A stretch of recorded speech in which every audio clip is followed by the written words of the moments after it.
Estamos passando agora ao Ministério da Palavra. Eu quero convidar você a abrir, por gentileza, a sua Bíblia, no Evangelho de Lucas, no capítulo 14. E nós vamos ler juntos do verso 25 até o verso 33.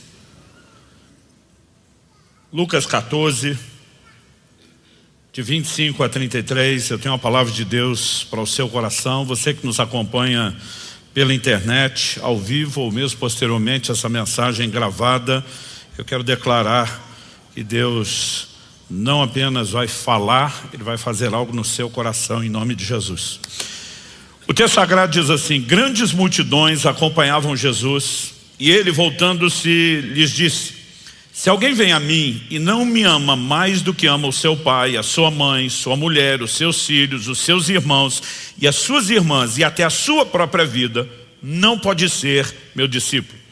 Quem não tomar sua cruz e vier após mim, não pode ser meu discípulo.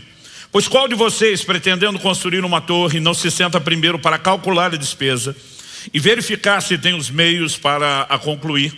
Para não acontecer que, tendo lançado os alicerces e não podendo terminar a construção, todos os que a virem zombem dele, dizendo: este homem começou a construir e não pôde acabar. Ou qual é o rei que, indo para combater outro rei, não se assenta primeiro para calcular se com 10.000 homens poderá enfrentar o que vem contra ele com 20.000? Caso contrário, estando outro ainda longe, envia-lhe uma embaixada pedindo condições de paz. Assim, pois, outra tradução diz da mesma forma: assim, pois, qualquer um de vocês que não renuncia a tudo que tem, não pode ser meu discípulo.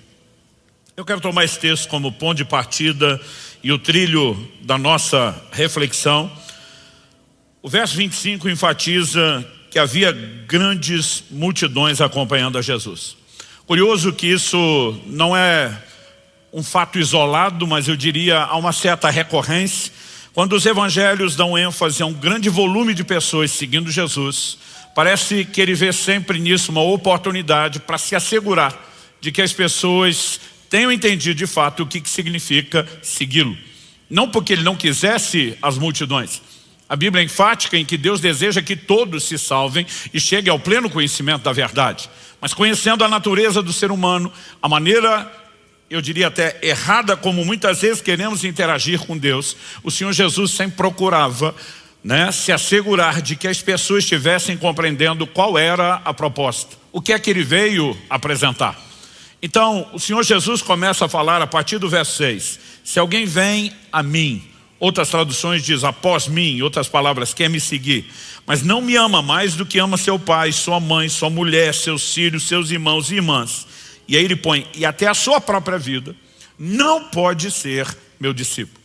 Jesus não está dizendo que se essa pessoa não amar mais do que os familiares e a si mesma, ela vai ser um discípulo de um segundo nível categoria, um discípulo meia boca. Ele está dizendo, não pode ser meu discípulo. Ou você me põe em primeiro lugar, na frente dos que você mais ama, à frente de si mesmo, ou você não pode dizer que é meu discípulo. Interessante que ele não apenas esclarece isso, mas ele entra com duas alegorias muito precisas. As duas falam que antes de se lançar em qualquer empreendimento, as pessoas precisam calcular o custo do empreendimento, para ver se dão conta de ir até o fim. Porque se perceberem, se constatarem que não dão conta de ir até o fim, é melhor não entrar no empreendimento do que começar e abortar aquilo antes dele ser concluído. E qual o propósito dessa alegoria? Jesus, nas duas alegorias, fala de gente que senta e calcula. No 28, ele fala de calcular quanto custa construir a torre para ver se tem meios de concluí-la, ou seja, finalizar o projeto. Depois de ter dito isso no verso 28, nós vemos de novo no verso 31, ele falando de um rei que vai combater outro rei, e ele se assenta para calcular. Eu quero tomar essa ilustração de Jesus, e ele está basicamente dizendo àqueles que querem segui-lo: vocês querem mesmo ser meu discípulo? Então senta, como diriam os antigos, bota na ponta do lápis quanto é que custa, para que você possa checar se dá conta de ir até o fim. Porque se você achar que não dá conta de ir até o fim, é melhor nem começar. Em outras palavras, ele está dizendo, não se engane. Se você não entender o que é que você precisa até o fim e não estiver disposto a isso, nem se chame de meu discípulo, porque você vai ser qualquer outra coisa, menos meu discípulo. Isso não significa que ele não queira as pessoas, isso significa que os padrões estabelecidos por Deus são inegociáveis. O Evangelho não se ajusta a mim e a você, nós é que nos ajustamos ao Evangelho. E o tema da minha mensagem hoje é calculando o custo. Alguns de nós vamos ter a sensação que no dia da conversão a gente assinou um contrato sem ler aquelas letrinhas pequenas. E eu quero que você saiba exatamente o que assinou ou aquilo que você está prestes a assinar. Nós precisamos de fato ter a percepção do que é essa orientação de Jesus. E eu repito o que eu falei antes. Isso não significa que Jesus não quisesse as multidões. Apenas que ele queria se assegurar de que as multidões entendessem qual era a proposta. E a primeira verdade que eu quero destacar aqui hoje é que já está isso explícito no próprio texto, mas eu gostaria de ampliar e ver outros ensinos de Jesus e dos apóstolos, é que as pessoas precisam saber antes qual é o custo de qualquer empreendimento no reino natural, mas também no reino espiritual. Jesus não estava dando uma palestra sobre planejamento financeiro, mas ele toma como base, algo que todo mundo sabia: você não se lança em nenhum empreendimento sem calcular quanto custa. Eu sei que hoje em dia algumas pessoas não estão fazendo nem o básico de ter o seu orçamento, o seu planejamento financeiro, mas Jesus toma aquilo como certo, de que são figuras de linguagem que todo mundo entende, e ele usa isso para falar no plano espiritual, não é diferente. Antes de entrar nessa empreitada, nessa caminhada, de dizer, de declarar, de se dispor a ser meu discípulo, de crer naquilo que eu estou propondo a vocês, entenda exatamente o que é que custa, ou quanto é que vai custar vocês. E ele está falando de negar todas as coisas, negar a si mesmo, colocá-lo em primeiro lugar, amá-lo acima de tudo. Mas eu gostaria de olhar alguns versículos com você, para que você perceba que em vários momentos Jesus dava ênfase a essas verdades. Por exemplo, em Mateus no capítulo 7, dos versículos 13 até o 14, no 13 e o 14, Jesus diz: entrem pela porta estreita, porque larga é a porta e espaçoso é o caminho que conduz para a perdição, e são muitos os que entram por ela. Estreita é a porta e apertado é o caminho que conduz para a vida, e são poucos os que o encontram. Quando o Senhor Jesus fala a respeito dessa porta, outro dia eu vi uma conversa de dois irmãos, um encorajando o outro a cuidar um pouco mais da saúde, a perder peso, o outro fazendo chacota, dizendo: me dá um bom motivo para isso. O outro falou: a porta é estreita. Como quem diz, se você quiser entrar no céu vai ser difícil passar, todo mundo riu, mas esse é um assunto para outra conversa, ministração de outro dia. Mas quando a Bíblia fala de porta estreita ou porta larga, ela está falando de uma porta que é apertada, de um caminho que é apertado. Mas é importante que você entendamos que Jesus está falando: tem um caminho que a entrada e o próprio caminho em si são desconfortáveis, mas o lugar aonde ele leva é de um conforto eterno. Tem uma outra porta e caminho que ela é bem confortável, mas o lugar para onde ele te leva é de um desconforto extremo eterno. E basicamente o que Jesus está dizendo às pessoas é: não avalie qual é o custo de agora, avalie qual é o preço final. Mas para chegar ao lugar final, de forma consequente, entenda exatamente o que é que você tem que suportar agora. Porque senão pode ser que ao longo do caminho você não dê conta de permanecer nele ou de conseguir concluir a sua própria caminhada. Então, em vários momentos, nós vemos Jesus ensinando sobre isso. No Evangelho de João, no capítulo 6, nós vemos que o Senhor Jesus opera o milagre da multiplicação de pães. E é interessante que a palavra de Deus nos mostra que tão logo Jesus fez o milagre da multiplicação de pães, há uma reação, há uma resposta por parte das pessoas. Nós vamos perceber Jesus falando com eles, por exemplo, no versículo 26 de João capítulo 6. Em verdade vos digo, vós me procurais não porque viste sinais, mas porque comeste dos pães e vos fartastes. Jesus está dizendo, em outras palavras: vocês não estão bem atrás de mim, vocês estão atrás daquilo que eu tenho oferecido a vocês. Vocês estão pensando muito mais naquilo que eu posso entregar a vocês agora do que, na verdade, entender o que é que eu vim fazer para toda a eternidade. No verso 35, Jesus diz: eu sou o pão da vida. Quem vem a mim jamais terá fome, quem crê em mim jamais terá sede. À medida que nós olhamos esse ensino de Jesus, nós percebemos que ele é uma resposta a uma reação, né, à atitude daquele povo. Ele é uma resposta de como eles estavam interagindo com ele depois dele ter operado o milagre que ele havia operado. Quando a gente olha para isso, por exemplo, verso 15 de João 6, que fala logo depois da multiplicação dos pães, diz assim: Jesus ficou sabendo que estavam para vir com a intenção de fazê-lo rei à força. Então se retirou outra vez sozinho para o monte. O povo olha e diz: é esse cara que nós precisamos. Ele resolve nossos problemas, ele atende às nossas necessidades. E mesmo que Jesus não tenha proclamado nada, eles queriam fazê-lo rei à força. E aí Jesus mais à frente vai dizer: vocês na verdade não estão olhando o aspecto espiritual dos sinais. Vocês estão atrás, na verdade, de um estômago farto. Vocês estão vendo em mim alguém que resolveu problemas momentâneos. E Jesus começa a transicionar a conversa para dizer: o que eu vim oferecer é muito mais do que um benefício terreno. O que eu vim oferecer a vocês é um benefício eterno. Nós não negamos que o Evangelho produz impacto na nossa vida aqui e agora. Mas em 1 Coríntios, no capítulo 15, Paulo disse: é só para essa vida que esperamos em Cristo. Nós somos de todos os homens os mais dignos de lástima. O Evangelho tem, antes de mais nada, uma perspectiva do impacto eterno. E se nós não soubermos olhar para o lugar onde o Evangelho nos leva, muitas vezes nós não vamos suportar o desconforto do caminho.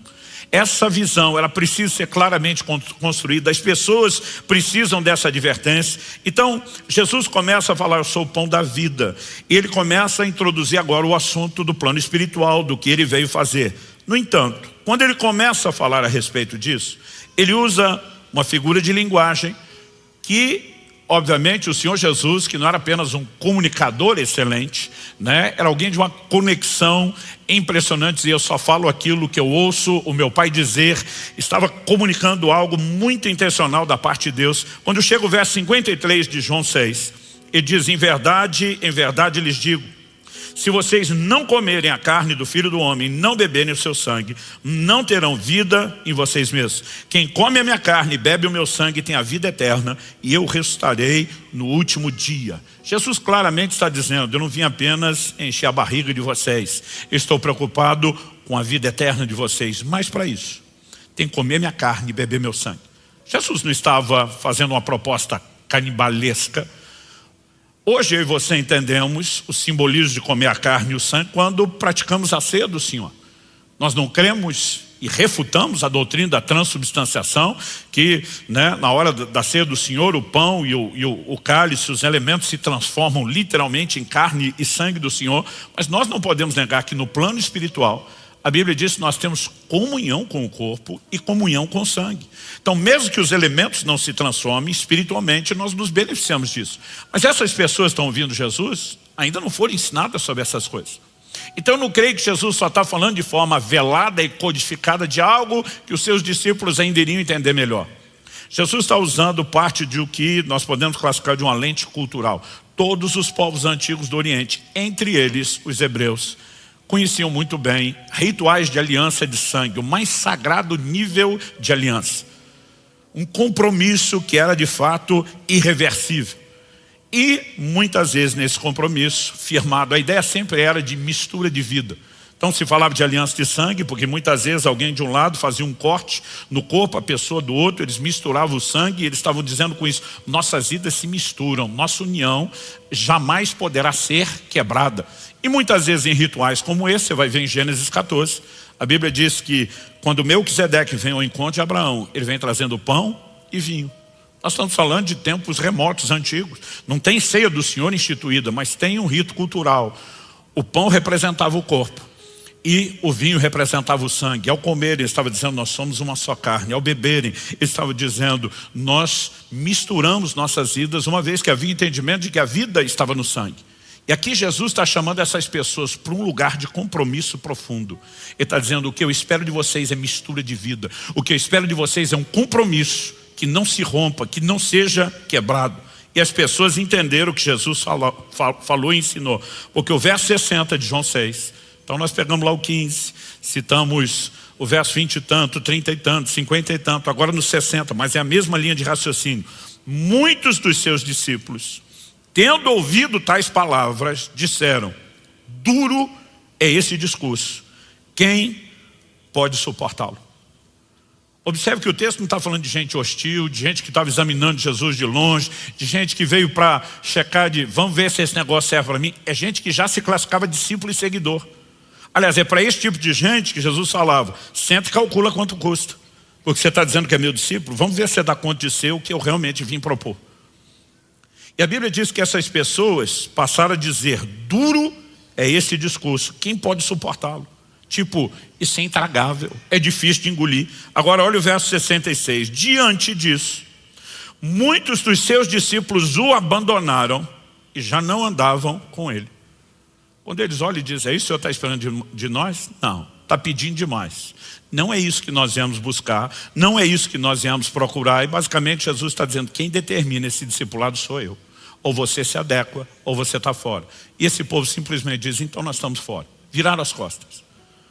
Agora o verso 67 diz: então Jesus perguntou aos 12, aos discípulos mais próximos: será que vocês também querem se retirar? Usando um ditado atual, não tão atual, da geração anterior: porta da rua, serventia da casa. Jesus vira para os 12 e diz: querem vazar também? Querem acompanhar os demais? Isso não significa que o Senhor Jesus não os quisesse. Ele os chamou. Mas ele está dizendo: se vocês não entenderem o que eu estou propondo e o nível de compromisso, ajam da forma sensata como esses estão agindo, porque ou você fica comigo até o fim, ou é melhor nem começar. No verso 68 Pedro responde, Simão Pedro respondeu: Senhor, para quem iremos? O Senhor tem as palavras da vida eterna, e nós temos crido e conhecido que o Senhor é o Santo de Deus. Pedro está dizendo: nós não viemos atrás apenas de quem dá pão para a gente comer. O Senhor tem palavras de vida eterna. Nós não estamos preocupados com o conforto do caminho. Esse povo está achando que o que o Senhor está exigindo aqui é pesado. Nós estamos de olho na recompensa. Aquele lugar para onde o caminho, que pode ser desconfortável, nos leva, vale a pena. Pedro está dizendo: nenhum de nós vai a lugar nenhum. Ele está dizendo: estamos juntos. Mas não é estamos juntos que o seu amigo bate nas suas costas e depois te abandona. Ele está dizendo: nós estamos juntos. Nós vamos comer sua carne, nós vamos beber o seu sangue, nós vamos ter mistura de vida. Não tem o que nos faça voltar atrás. O Senhor Jesus, em diversos momentos, deixou claro, se assegurou de que as pessoas entendessem exatamente qual era a proposta de segui-lo. Ele tem que ser o Senhor. Em Romanos, no capítulo 10, no versículo 10, a palavra de Deus diz: se no teu coração creres que Deus ressuscitou a Jesus dentre os mortos, e com a tua boca confessares a Jesus como Senhor, será salvo. A igreja inventou uma tal de uma coisa que é uma confissão de tem que confessar Jesus Salvador. Isso não está na Bíblia. Mas ele não é Salvador? A Bíblia diz: se você confessá-lo Senhor, será salvo. Se ele te salva, ele é Salvador. Mas o objeto da confissão é Senhor. E a palavra Senhor é fraca na nossa cultura.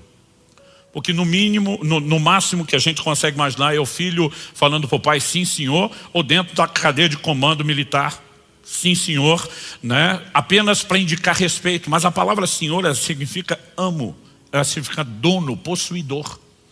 Na verdade, ela só era usada por um escravo quando se dirigia ao seu amo, ao seu dono, ao seu possuidor. E a Bíblia está dizendo que a única forma de entrar nesse caminho de salvação é reconhecer que Ele é o dono, é negar a própria vida, é estar disposto a negar toda e qualquer coisa. Então eu e você precisamos calcular o custo, e Jesus queria que todo mundo soubesse. Os apóstolos também falavam disso. Em Atos, no capítulo 14, quando nós vemos a viagem missionária de Paulo e Barnabé, a Bíblia diz o seguinte: eu vou ler os versos 21 e 22 de Atos 14. O verso 20 fala deles pregando o evangelho numa cidade chamada Derbe. O 21 diz assim: e tendo anunciado o evangelho naquela cidade e feito muitos discípulos, Paulo e Barnabé voltaram para Listra, Icônio, Antioquia. Eram as cidades que eles haviam passado anteriormente, pregando o evangelho e estabelecendo discípulos. A Bíblia diz: fortalecendo o ânimo dos discípulos e exortando-os a permanecerem firmes na fé, e mostrando que através de muitas tribulações nos importa entrar no reino de Deus.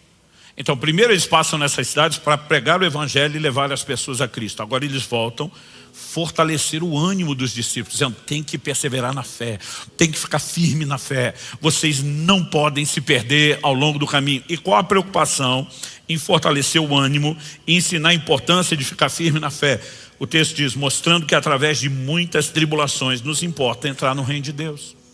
Quando eu olho para o evangelho moderno, que eu venho chamando de transgênico, eu me preocupo porque, primeiro, nós damos uma ênfase demasiada àquilo que é terreno e pouco, em alguns lugares, quase nada no que é eterno. Então hoje em dia a propaganda é, você está com um problema financeiro, de saúde, na família, vem para Jesus que Ele resolve. Quando você olha para o ministério de Jesus, é lógico que Ele se preocupou em tocar essas necessidades também. Mas isso nunca foi o foco, isso nunca foi o centro, isso era parte do efeito colateral de uma mensagem que o chamava a focar na eternidade. Então não estou dizendo que nós vamos jogar isso fora, mas nós não podemos fazer daquilo que é periférico o centro. E de alguma forma as pessoas estão dizendo, olha, vem para Jesus porque Ele resolve os seus problemas. E as pessoas vêm, abraçam a fé, esperando uma vida sem problema. Quando os problemas começam, qual é a conclusão de muitas dessas pessoas? A solução que me prometeram não era verdadeira. E provavelmente essa é a razão pela qual muita gente não conclui o caminho. Porque o que nós acabamos entregando na prática não é o que foi oferecido quando, entre aspas, vendemos o evangelho para eles. A Bíblia está dizendo, importa que por meio de muitas tribulações herdemos o reino de Deus. O que a gente tinha que estar dizendo para as pessoas é aceitar Jesus. Não significa que seus problemas vão desaparecer. Pelo contrário, talvez você possa ter até mais problemas do que antes. Aliás, Jesus diz, vão perseguir vocês, vão odiar vocês. Nós ainda vivemos numa cultura onde a perseguição é pouca, é ideológica, é institucional. Há muitos lugares na terra hoje que a conversão pode significar que a pessoa morra. Às vezes assassinada pela própria família e não apenas pelo governo. Então a pergunta é, se o evangelho não dá uma melhor qualidade de vida terrena, ele não deve ser anunciado? Essa nunca foi a proposta. Ele pode afetar essa área, mas a proposta diz sempre respeito a uma eternidade. E de alguma maneira nós começamos a mudar o foco. Agora, eu fico imaginando, se atualmente a igreja, principalmente quando falamos da mídia e da televisão, se a gente começar a anunciar um evangelho onde a gente diga às pessoas, se você vier para Jesus, provavelmente você vai ter mais problemas do que teria antes. Qual seria o nível de adesão? Outro dia alguém falou para mim, qual é o lucro? Eu falei, o lucro está sempre do lado de lá, na eternidade. É melhor uma vida cheia de problemas, um caminho apertado, desconfortável, que te leva a um conforto eterno da salvação, do que um caminho confortável, sem problemas, que te leva a algo extremamente desconfortável por toda a eternidade. Mas o ponto não é só esse. Porque Jesus também opera na vida terrena.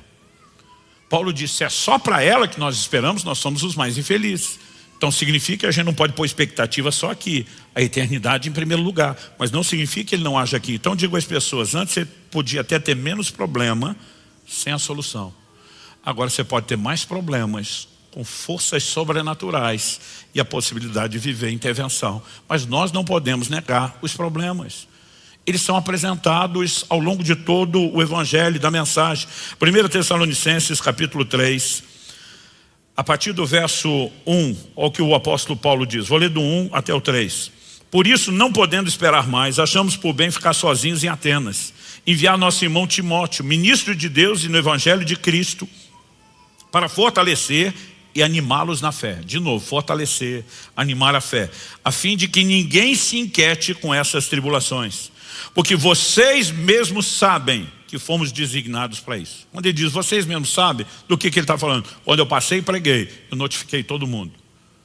Os problemas e as tribulações surgirem agora, não é surpresa para vocês. Porque o evangelho que nós pregamos não deixou de anunciá-los e nem de prepará-los para isso. Vocês sabem. E ele não só fala de uma possibilidade. Ele diz, vocês mesmos sabem que fomos designados para isso. Aliás, no verso 4 ele diz, pois quando ainda estávamos com vocês, está falando da visita presencial, predissemos que íamos passar por aflições, o que de fato aconteceu e é do conhecimento de vocês. Agora, qual a preocupação de Paulo? Verso 5. Foi por isso que, já não me sendo possível continuar esperando, mandei perguntar a respeito da fé que vocês têm, temendo que fossem provados pelo tentador e o nosso trabalho se tornasse inútil. E disse, em algum momento, vocês começarem a achar que o caminho em si é o propósito e deduzir que está desconfortável, vocês podem desanimar. Mas o que é que Paulo ensinava? Romanos 8,18. As aflições desse tempo presente não podem se comparar com a glória que em nós há de ser manifestada. Ele está dizendo, a nossa ideia e expectativa de conforto não é nessa trajetória. Ela está no final do caminho. Quem está entendendo, diga amém. Então quando Jesus fala de uma porta e de um caminho, tanto estreito que conduz à vida, como largo conduz à perdição, ele simplificou a caminhada cristã em 3 etapas: porta, caminho e alvo. A porta é a conversão. E as pessoas precisam entender que converter não é tudo. Entreguei minha vida a Jesus, finalmente cheguei lá. Não, você começou agora. 1 de Pedro 2 diz, como crianças recém-nascidas, desejem o genuíno leite espiritual para que vocês cresçam para a salvação. Ou seja, existe um crescimento depois da conversão, porque a salvação não está na porta, a salvação não está só no caminho, a salvação está no final, na conclusão. Quem está entendendo? 1 de Pedro capítulo 1 verso 9, a fim de que alcanceis o fim. Algumas traduções dizem o alvo, outras dizem o objetivo final da vossa fé, a salvação das vossas almas. Nós precisamos entender que aqui, não na porta, não no caminho, mas no alvo, que a coisa se concretiza. E nós não podemos animar no processo antes de completá-lo. Então os apóstolos pregavam, ensinavam essas coisas, e eu tenho dito, as pessoas têm que saber antes o custo. Até naquilo que é natural, terreno, a gente sabe agir assim. Como que nós criamos, ou pelo menos deveríamos criar os filhos? Preparando eles para enfrentar a vida. Não adianta você criar seus filhos dentro de uma bolha. Mesmo em relação à fé, tem muitos pais falhando em relação a isso. Nós precisamos preparar nossos filhos. Vocês vão sofrer zombaria lá na escola, quando tiverem um posicionamento de pureza, quando não quiserem, como diz o livro de Provérbios, seguir o caminho dos pecadores. As pessoas vão zombar de vocês, vão provocar vocês. E se nós não os preparamos, nós estamos diminuindo a possibilidade deles suportarem aquilo que está vindo. Então as pessoas precisam ser preparadas. Nossos filhos têm que ser preparados. Até em relação aos relacionamentos. A gente dizia, olha, vocês vão lidar com pessoas diferentes. A pessoa não acorda necessariamente planejando isso, mas você pode ser magoado ao longo do caminho, tem que superar, tem que resolver problema, tem que perdoar. E tem gente que vai virar as costas para você e não vai voltar nunca mais, não importa quem errou e o seu esforço. Nós precisamos preparar, desde os filhos no natural, para os relacionamentos, para o que é a vida, o que dizer daquilo que é espiritual. E nas escrituras isso era muito claro. A segunda coisa que eu quero destacar aqui é que o fim é mais importante que o começo.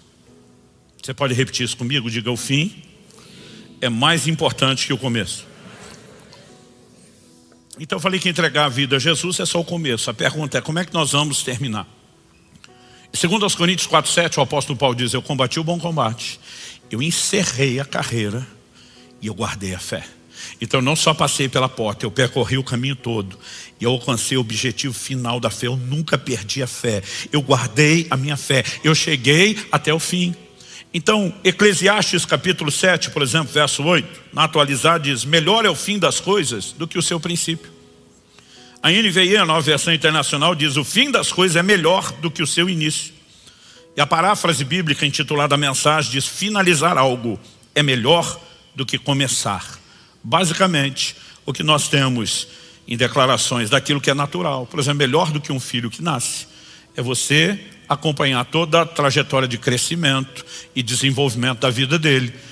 Quando falamos de um casamento, melhor do que a festa inicial daquela união é preservar e cultivar um bom relacionamento e ter um matrimônio duradouro. Isso serve, e Eclesiastes 7 está falando de coisas naturais em primeiro lugar, mas isso se aplica, eu diria não só também, eu diria até principalmente, isso se aplica em questões espirituais. Gálatas capítulo 3.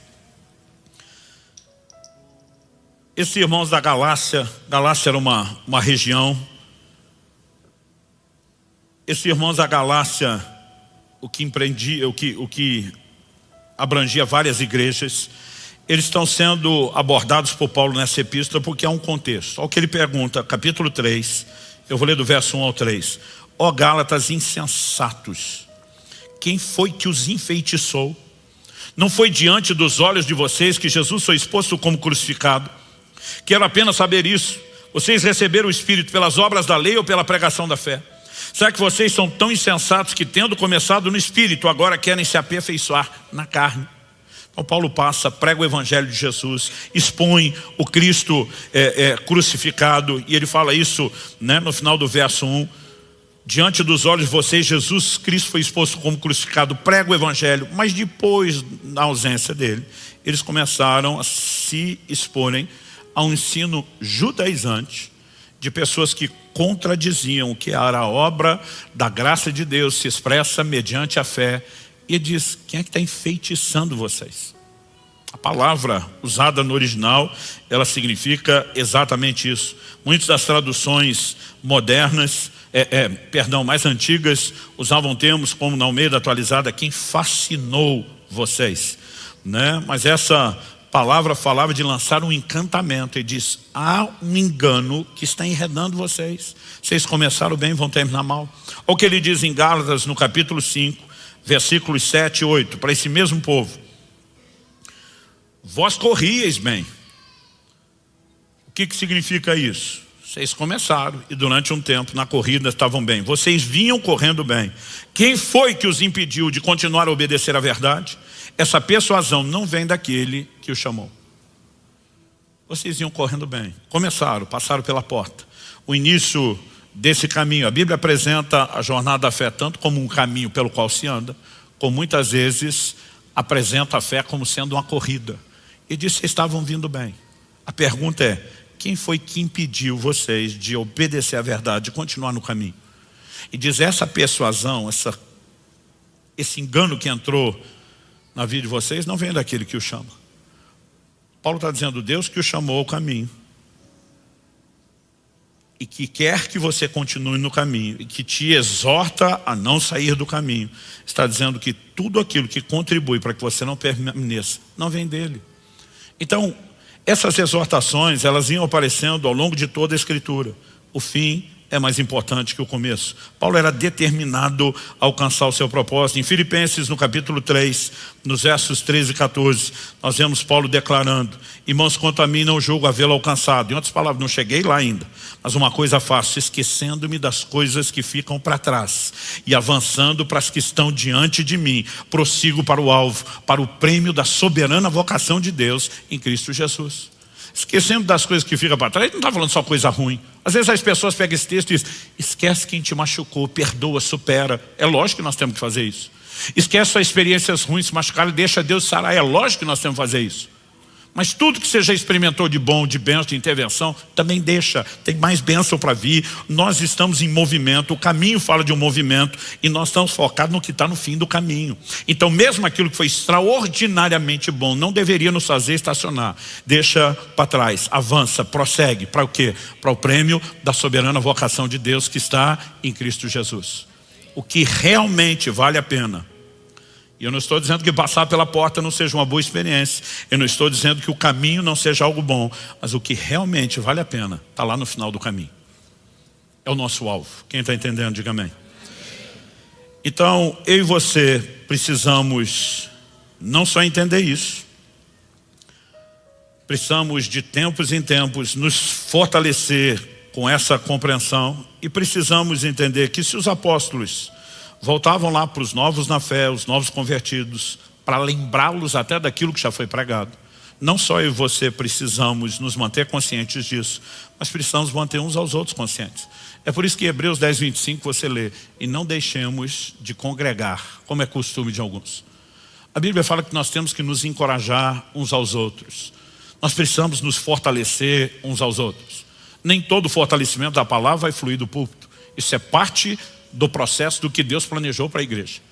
Mas muito das verdades de Deus que você abraça, não só o que você ouve no púlpito, aquilo que você está lendo, meditando, estudando na palavra, incorpora na sua vida. Você começa a transbordar e derramar na vida das pessoas à sua volta. E nós precisamos entender que isso é mais do que uma orientação a ser dada de forma esporádica, ocasional. É assunto para ser repetido.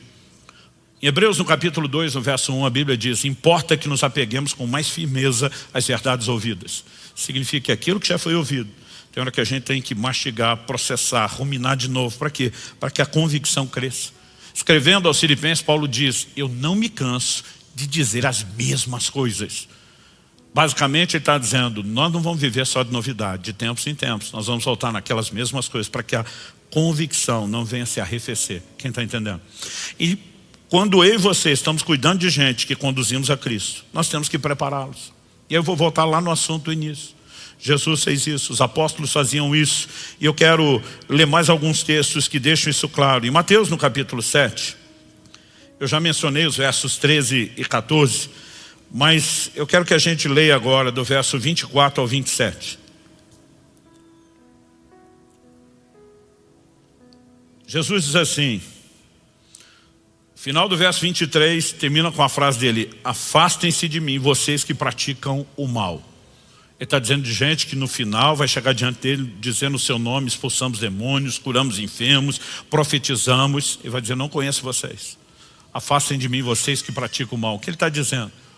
Que os frutos na vida daqueles que dizem ser seus discípulos não são apenas as obras do ministério, mas principalmente a maneira que vivemos, e que em essência elas precisam expressar obediência, rendição ao seu senhorio.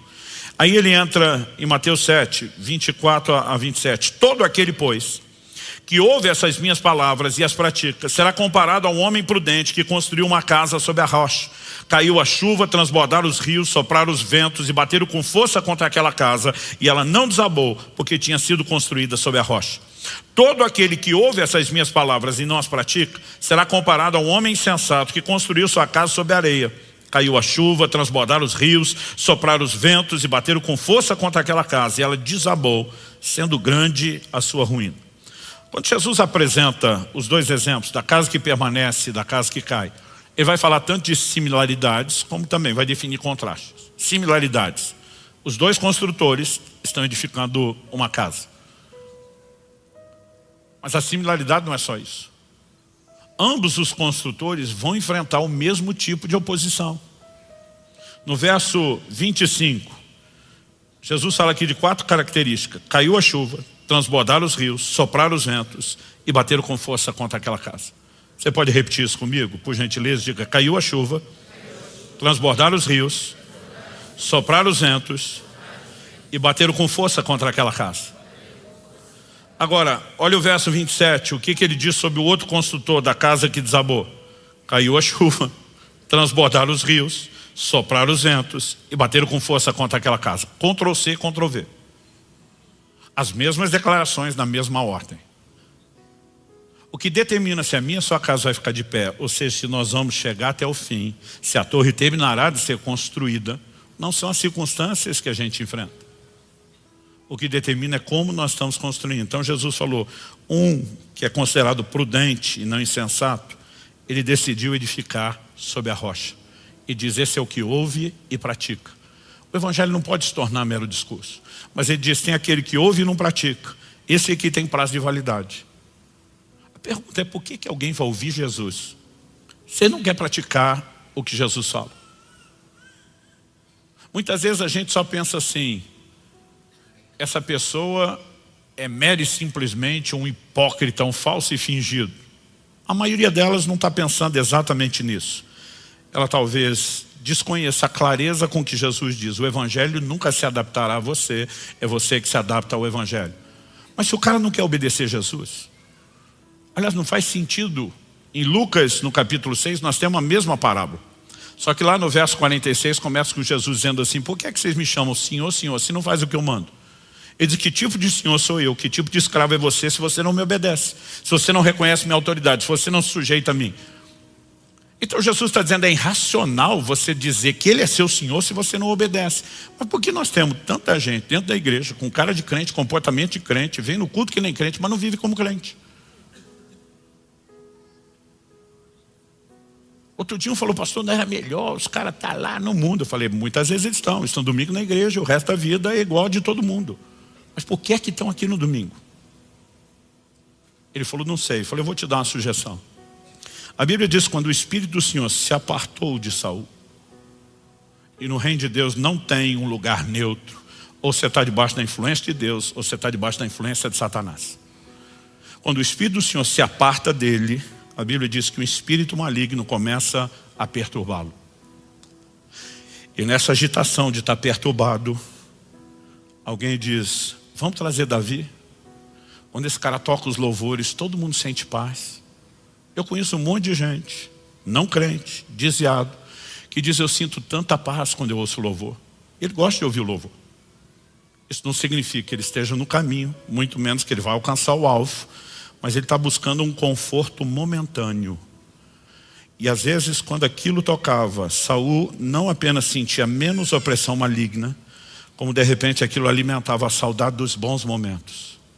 E de repente ele dizia, aliviei um pouco, dá para passar mais uma semana perturbado, daqui a pouco chama Davi de novo. Porque as pessoas, muitas vezes elas estão pensando só no que sentem no momento. Elas não estão planejando nada a longo prazo, muito menos aquilo que diz respeito à eternidade. Mas Jesus estava dizendo o quê? Não é porque você é meu discípulo que não vai enfrentar dificuldade. As pessoas eram preparadas para isso. Olha Mateus capítulo 13, na parábola do semeador, o que é que Jesus fala nos versículos 5 e 6. Ele diz, outra parte, está falando da semente, que é a palavra de Deus, caiu em solo rochoso, onde a terra era pouca, e logo nasceu, visto não ser profunda a terra. Saindo, porém, o sol queimou, e porque não tinha raiz, secou-se. Jesus está falando de uma semente que germina, mas tem prazo de validade. Em algum momento, o processo vai ser abortado. Qual a explicação que ele dá para isso? Você chega nos versos 20 e 21. O que foi semeado em solo rochoso, esse é o que ouve a palavra e logo a recebe com alegria. Glória a Deus, aleluia, era tudo que eu precisava. Agora sim, tudo mudou, agora vai.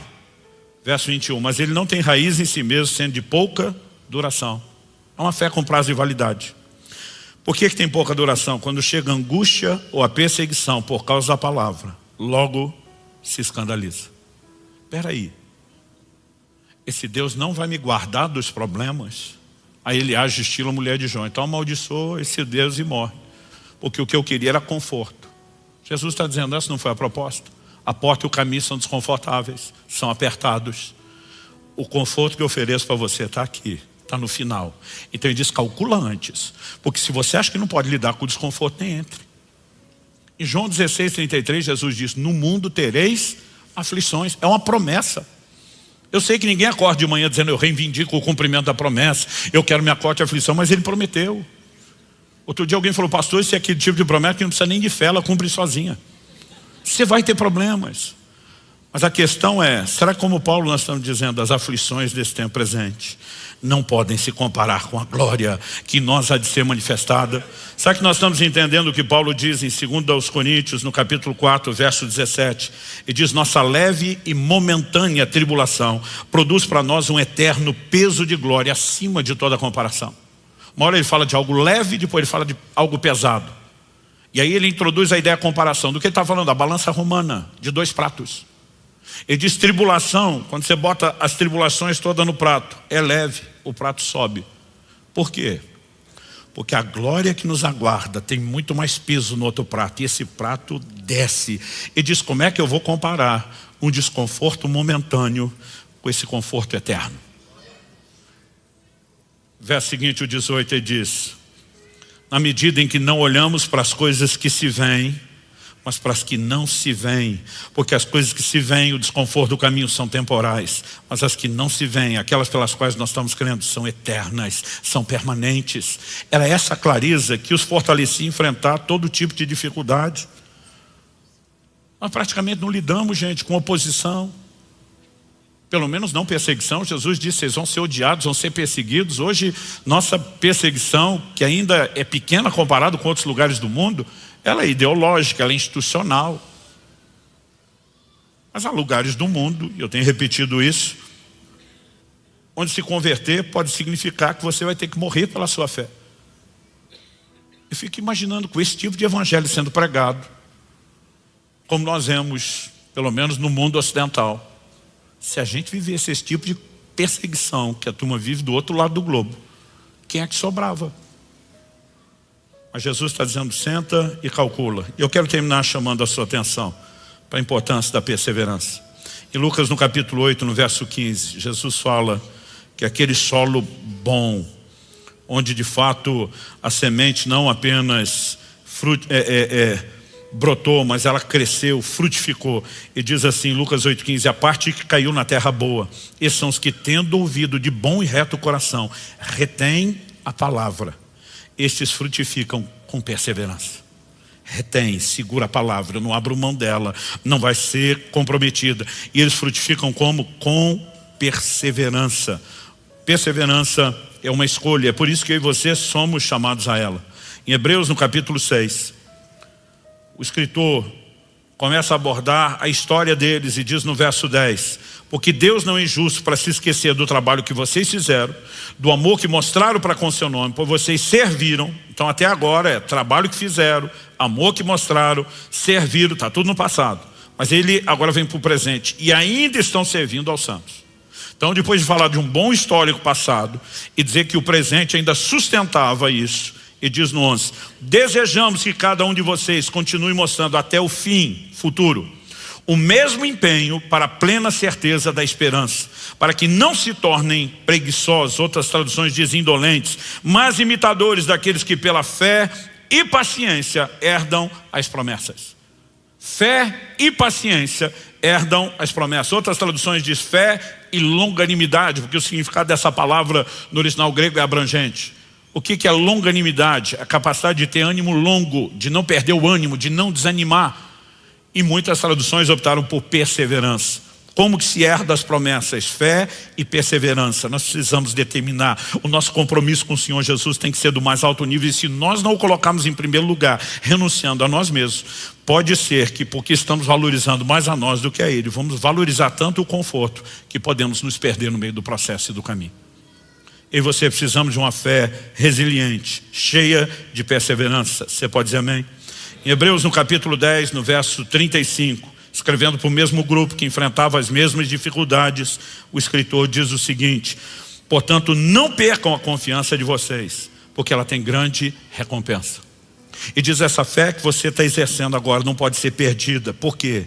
Ela tem uma recompensa. Onde está a recompensa? Está lá na frente. Se a recompensa estivesse acontecendo no momento da confiança, pelo menos na sua forma plena e completa, ninguém precisava de incentivo. Mas ele está dizendo, não desanime, continue crendo, fique de olho. Quando você cruzar aquela linha de chegada na eternidade, quando o Senhor Jesus olhar para você e dizer, servo bom e fiel, entra no gozo do teu Senhor, com certeza você vai entender que terá valido a pena. Então ele diz no 36, vocês precisam perseverar, para que, havendo feito a vontade de Deus durante muito tempo, não abortem, mas alcancem a promessa. Repita comigo, vocês precisam perseverar, para que, havendo feito a vontade de Deus, alcancem a promessa. Verso 37 a 39, porque ainda dentro de pouco tempo aquele que vem virá e não irá demorar, mas o meu justo viverá pela fé. E se retroceder, dele a minha alma não se agradará. Verso 39, nós porém, não somos dos que retrocedem para a perdição, mas somos da fé para a preservação da alma. Retroceder na fé leva à perdição. É por isso que a fé tem que ser guardada. É por isso que eu e você precisamos de perseverança. O apóstolo João, no livro de Apocalipse, ele ainda está nas notas introdutórias ali do capítulo 1, no versículo 9, ele diz assim, eu, João, irmão e companheiro de vocês. Eu gosto dessa frase, irmão e companheiro. Irmão, nós sabemos por que ele está falando isso. Somos parte de uma mesma família, aqueles que nasceram de novo em Cristo Jesus, os nascidos de Deus, filhos de Deus, somos irmãos. Mas ele diz companheiro. Que companheiro é esse? Companheiro de vocês na tribulação, no reino e na perseverança em Jesus.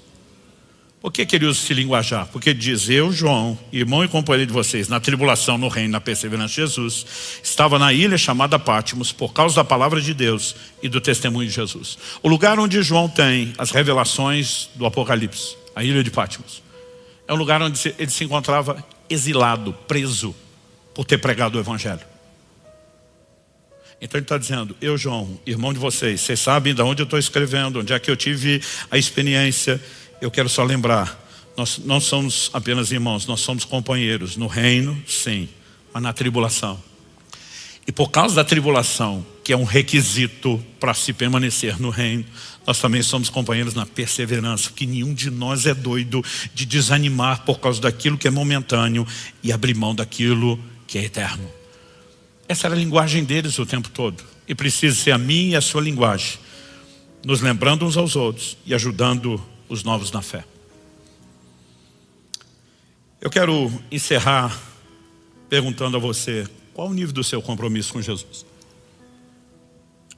Quão consciente você tem de fato estado a respeito de um nível de compromisso do qual você não pode abrir mão? De acordo com Jesus, é fácil receber a palavra com alegria antes de ter problemas, mas nossa fé será testada quando as tribulações chegam, quando a oposição por causa do Evangelho chega. E quando essas coisas começam a acontecer, é melhor a gente se assegurar primeiro que não haja fragilidade no compromisso. Então Jesus está dizendo, antes de entrar, calcula quanto custa. O que ele estava dizendo? Eu preciso colocar em vocês a mentalidade correta antes de começar. Alguns de nós esperamos chegar ao prazo de validade para depois descobrir, será que eu tenho que recomeçar com a mentalidade certa, quando poderíamos ser construídos com a correta desde o início. É por isso que de tempos em tempos a gente precisa dessa avaliação. Richard Baxter, pregador, se não me engano, do século 17, inglês, ele diz, o céu pagará qualquer prejuízo que possamos sofrer para ganhá-lo, mas nada pode pagar o prejuízo de perdê-lo. Resumindo, ainda que possa haver desconforto ao passar pela porta e trilhar o caminho, o que nos aguarda por toda a eternidade justifica a perseverança. Mas se valorizamos o conforto momentâneo a ponto de negligenciar aquilo que é eterno, haverá dano. E o Senhor nos ajude não só a entender, mas a corresponder com Ele, a corresponder com a sua palavra. Eu gostaria que, assentado mesmo como você está, a gente pudesse ter um tempo e um momento de oração.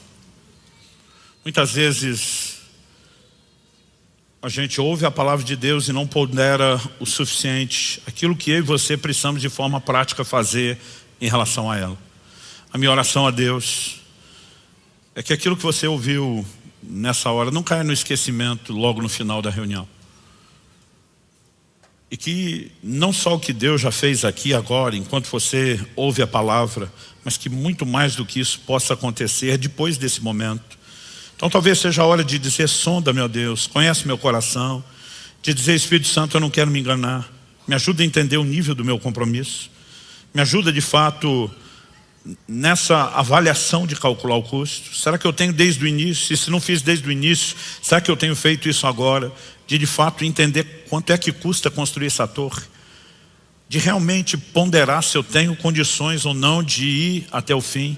E obviamente o Senhor quer que você vá até o fim, o Senhor não quer que você desista, mas Ele está dizendo, se você entrar nessa jornada, são minhas regras, são meus princípios, e o Evangelho não se adequará a você, é você que tem que se adequar ao Evangelho. Talvez seja um bom momento para renovar o compromisso, para dizer, Senhor, ainda que haja em mim disposição de entrega, determinação, eu sei que eu preciso do fortalecimento, da capacitação da graça, de uma consciência renovada. É evidente que ao longo da caminhada Deus quer nos oferecer recursos, e uma palavra como essa não tem o propósito de julgar ou condenar você, mas de fortalecê-lo, de renovar sua disposição, de permanecer firme na fé. Ele também vai disponibilizar recursos, mas os recursos não vão invadir sua vida sem que você assuma a sua responsabilidade de estar de fato comprometido e profundamente comprometido com Ele e com a sua palavra. Fala com Deus, eu sei que Ele está falando com você. Pai, nós te pedimos mais uma vez que o Senhor ilumine os olhos do nosso entendimento, que a palavra alcance o nosso coração, o nosso espírito, que nós possamos ter mais do que um discurso, uma palestra, mais do que alinhamento doutrinário, que a luz, que a revelação da Tua palavra, aplicada pelo Teu Espírito, o Espírito da verdade, resplandeça em cada um de nós e encontre resposta.